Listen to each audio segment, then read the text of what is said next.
Hello! Today we're going to be talking about the 2024 AP FRQ number 3. Alright, this is an AB and a BC FRQ. It is a non-calculator questions and its focus is on differential equations. Alright, so let's get crack-lacking on this problem. Here we go. Let's talk about this question number 3. Okay, so the depth of seawater at a location can be modeled by the function h that satisfies the differential equation to dh over dt is equal to 1/2 times h minus 1 times cosine of t over 2. All right, so right there, we have a function h whose derivative is that, okay? Where h of t is measured in feet, okay, so h of t is feet and t is our input, which is hours, afternoon. Okay, so right there, t is hours, h is feet of the sea depth of seawater, okay? And it's known that h of 0 is equal to 4, so that is going to be some type of initial condition type deal. All right, so it looks like they're having us write a portion of like sketching a curve. It looks like they're having us figure out a critical point and if it's a max or min. And then we're using our separation of variables and finding a particular solution. So let's get this started. Let's first start off with drawing this solution curve. All right, so our solution curve is just going to be drawing a curve that fits our slope field. All right, so we're given the slope field. We have initial condition of 0, 4. So I'm going to start my line there. I'm going to follow that curve all the way through. Ooh, I did not like what that did there. So let me erase that real fast. I'm just going to follow that curve all the way through. Make that a little bit prettier right there. So big thing here is you pick a lane and you stay in it. You don't zigzag all around and you follow the curvature of our graph, right? That's a big thing. Follow the slope fields, pick a lane, go with the flow. All right. Another big thing is you don't draw an arrow. You just stop that line right as soon as that graph ends. Okay. Let's keep going. So for part B, for 0 is less than t, which is less than 5, it can be shown that h of t is positive. H of t is greater than 1. My apologies. Find the value of t for 0 is less than t, which is less than 5, at which h has a critical point. Determine whether that critical point corresponds to a relative minimum, relative max, or neither. Justify your answer. All right, so right there, we're dealing with the critical points. Your mind needs to go, critical point is when our derivative is equal to 0. So that's what we're going to do. We are going to say dh over dt, which is equal to 1/2 h minus 1 times cosine of t over 2 is equal to 0. All right, that's our first mindset. Now let's think about this. When we have a polynomial, we have the factor and we have two things multiplying. And then we set that equal to 0. We set each factor equal to 0. Here, it's kind of like that same idea. We have things being multiplied. We have 1/2 being multiplied to h minus 1, which is being multiplied to cosine of t over 2. So right there, we're perfectly set up to set each factor equal to 0. So I'm going to set 1/2 equal to 0. I'm going to set h minus 1 equal to 0. And I'm going to set cosine of t over 2 equal to 0. All right, let's start with the 1/2 is equal to 0. That's obviously not true, right? There's not even a t value. There's not even an h value there. Not even a variable that we can say is equal to 0. That does not help us whatsoever. That is blatantly false. All right, now let's think about this. H minus 1 is equal to 0. I set that, bring that 1 over, so we get h is equal to 1. Let's look back at our conditions. We know h of t is greater than 1. Okay, immediately, right there, that has to be false. This is not going to help us. Right here, that's not going to help us in this situation because h has to be greater than 1. And lastly, let's handle this trigonometry. All right, so we have cosine of t over 2 is equal to 0. I have to think what angle causes cosine to be 0. Think about my unit circle. Cosine is my x value. So if my x is 0, I'm looking at my vertical line, my y-axis. When does that happen? So my angle, my theta would have to be at positive or negative pi over 2. At positive or negative 3 pi over 2. And also, let's go one more rotation. Let's go positive or negative 5 pi over 2 and positive or negative 7 pi over 2. All right, but that's not what our angle is. Our angle is technically, let me erase our angle and replace what we have, is pi over 2.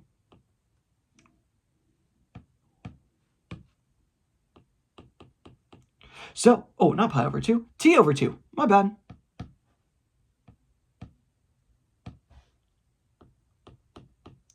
So I'm trying to find t, so I have to solve for t. So I have to need to multiply t to both sides. So each solution here, positive or negative blah, positive or negative blah, I have to multiply by 2.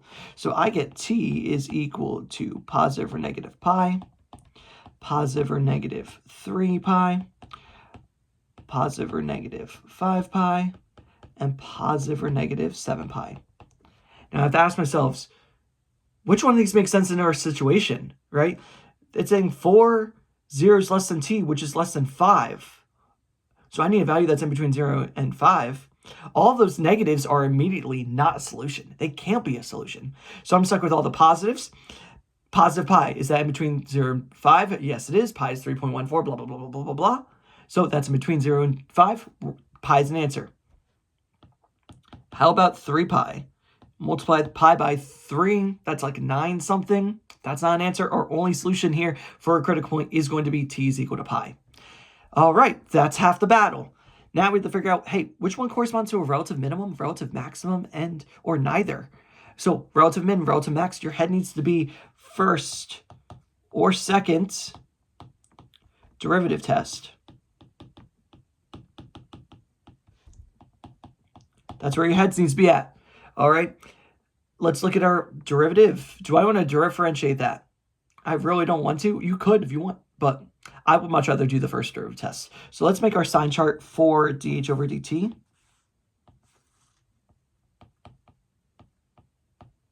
And we know at pi, our derivative is 0.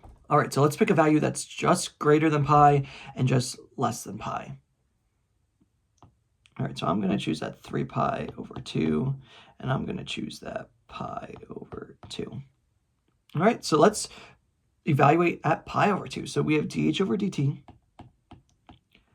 and I'm evaluating when t is pi over 2. Let's plug this in. So we have 1/2 h minus 1 times cosine of pi over 2 divided by 2. Let's make that parenthesis a little bit bigger. All right, so we get 1/2 h minus 1 times cosine of, in this case, that pi over 2 divided by 2 can be written as pi over 2 times 1 over 2, which is really just pi over 4. That is keep, change, flip method, people. So we get cosine of pi over 4. So then we have 1/2 h minus 1 times root 2 over 2 from our unit circle. All right, so now the issue is how the heck do I get that h? We got to think about this. We know h is always positive, but not always greater than 1. My apologies. H is always greater than 1, meaning this h minus 1, this is always going to be a positive number. So we have 1/2 times some positive number times root 2 over 2. That is going to be some positive number because it's a positive times a positive times a positive. Therefore, at pi over 2, our derivative is a positive value. Don't know what it is, but I know it's a positive. All right, so let's do the same exact analysis at 3 pi over 2. So we're going to do dh over dt at t is equal to 3 pi over 2. That will be 1/2 times h minus 1 times cosine of 3 pi over 2 divided by 2. Okay, that would be, again, 1/2 h minus 1. That is just going to be a positive number, right? That's 1/2 times some positive number times cosine. In this case, that will be 3 pi over 4. Using our unit circle, we know cosine of 3 pi over 4 is going to be a negative root 2 over 2. So we get 1/2 times a positive number times negative root 2 over 2. That is going to be some negative value. Right there, using our first derivative test, my slope is going from a positive to 0 to negative. aka we are going to have a relative maximum using the first derivative test. Let's go. So at t is equal to pi, we have a critical point.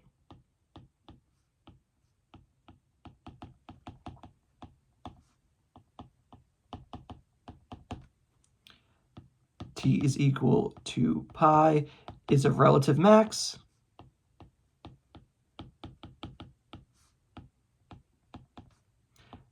Because dh over dt switches from a positive to negative values. And just like that, we are done there. This is some calculus, right? This is some calculus with some trigonometry. This is going to get some people, right? So if you really know your tests, really know what you're doing, this would be nice and easy for you, okay? All right, let's go down to our final one. This one is a beast now, okay? This is always the separation of variables. Is probably the hardest FRQ you would have to do on an AP test if it shows up. All right, so use separation of variables to find y is equal to h of t. So I'm finding the function. I'm finding our original function here. Now they want us to find the particular solution. So we're going to have to find what c is. All right, so let's do this. Oh, we also know our initial condition is h of 0 is equal to 4. That is going to come into play. So let's do this thing. We are going to have dh over dt is equal to 1/2 h minus 1 cosine of t over 2.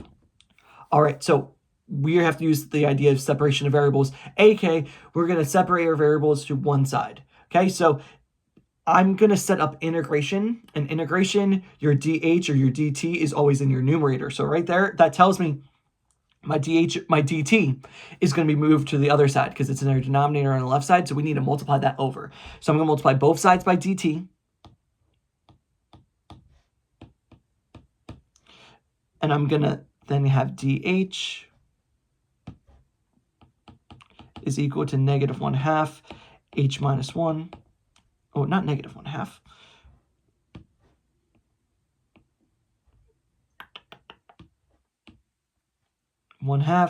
H minus 1 times cosine of t over 2 times dt. And we need to get the h minus 1 to the other side. So we also got to divide.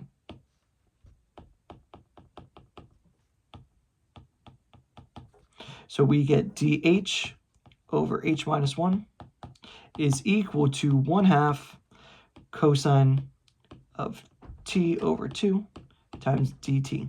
All right, we have all one variables, so it is our time to integrate. Let's integrate both sides. All right, so I'm going to do this on I'm going to do this on the side as two separate things, just because we're going to have to do some u sub here. So let's integrate dh over h minus 1. All right, I'm going to let u be h minus 1. So we get du over dh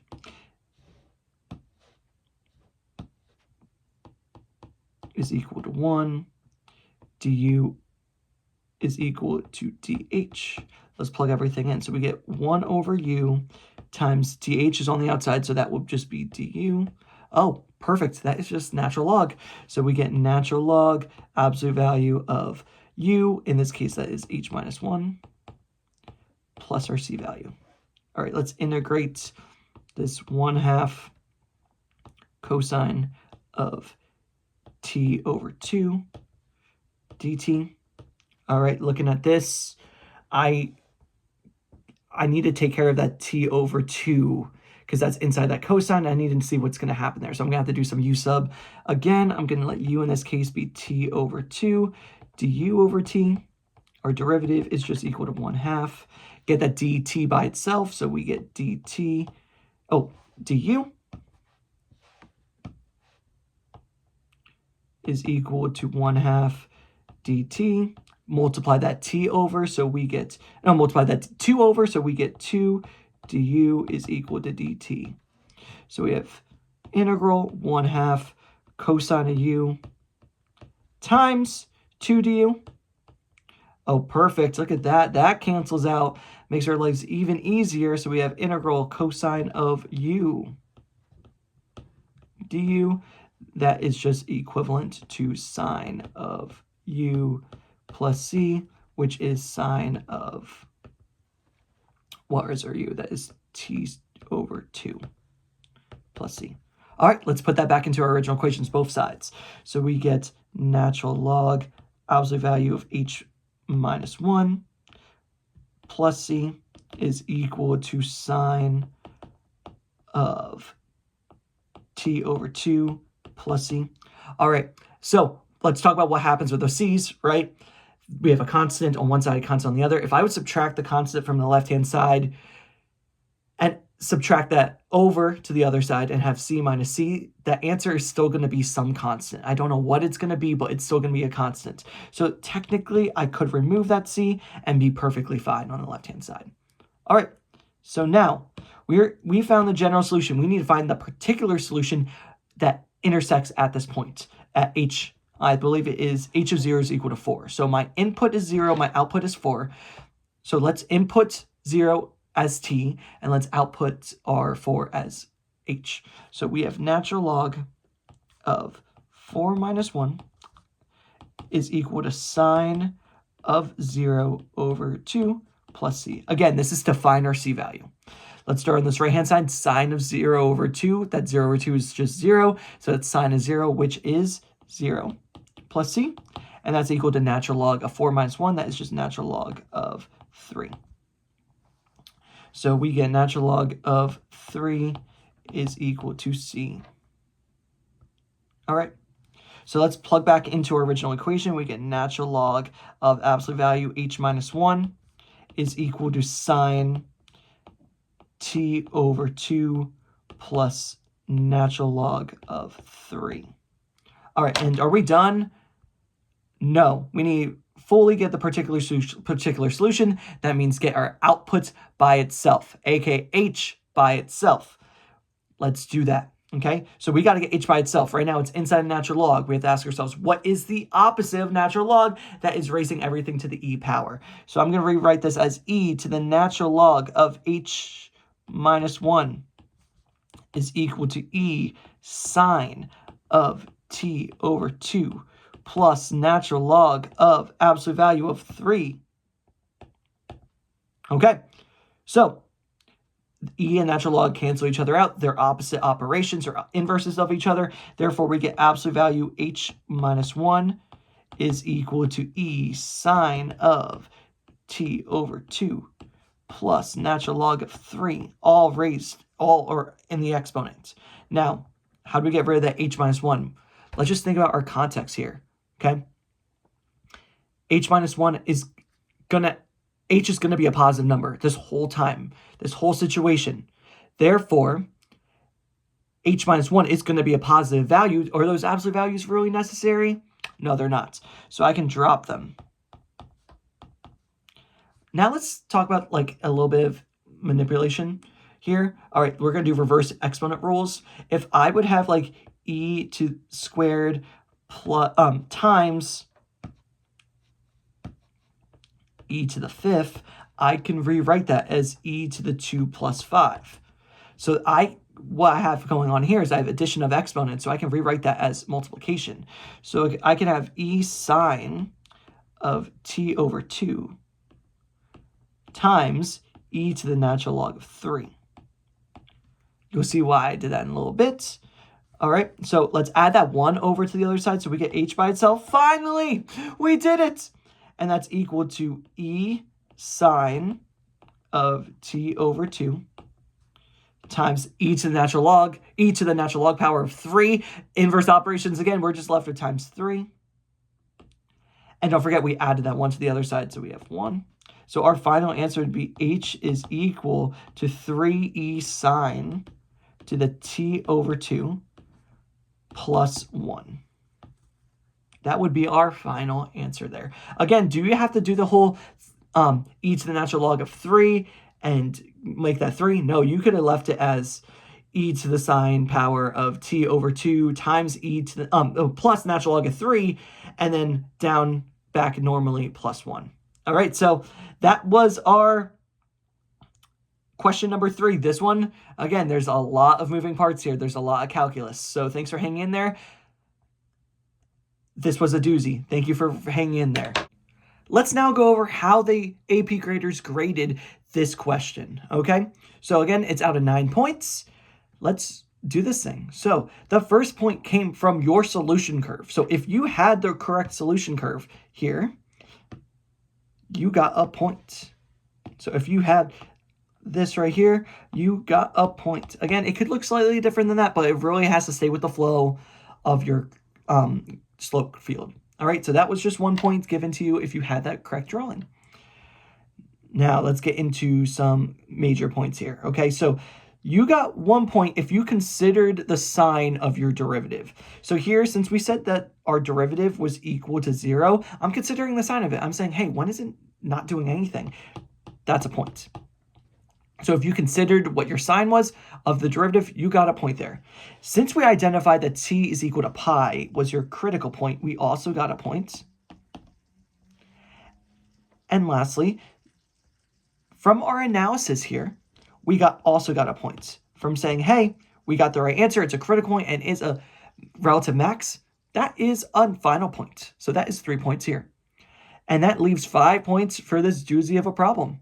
All right, so the first point is if we correctly separated our variables. So 1 point from separation.